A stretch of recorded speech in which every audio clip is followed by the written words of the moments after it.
Hello guys, very good morning.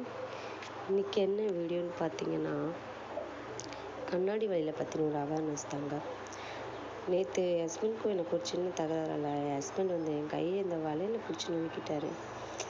அது பார்த்தீங்கன்னா எவ்வளோ பெரிய காயம் ஆச்சுன்னா, ரத்தம் செம்மையாக ரத்தம் போச்சுங்க. அது மட்டும் இல்லாமல் அந்த உள்ளே இருக்க அந்த தோல் முதற்கொண்டு தெரிய ஆரம்பிச்சிருச்சுங்க.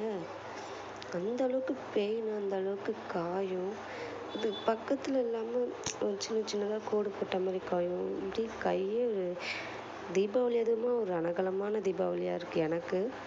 ஸோ எல்லோரும் இந்த கண்ணாடி வளையல் யூஸ் பண்ணுவோம். ஸோ எல்லோரும் be careful girls and ladies. நம்ம வளையல் யூஸ் பண்ணும்போது நம்ம கேர்ஃபுல்லாக இருந்துக்கிறது நல்லதுன்னு நினைக்கிறேன்.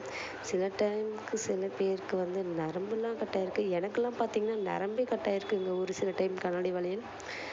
அதனால் நம்ம அதிகமாக வேலை செய்கிறோம், துணி துவைக்கிறோம், பாத்திரம் கழுவுறோம், அந்த மாதிரி சிங்கில் இடிச்சுக்கிறது, இல்லை எதனா கல்லுப்பட்டு இடிச்சுக்கிறது, அந்த மாதிரி தான் நமக்கு காயம் அதிகமாக வரும்.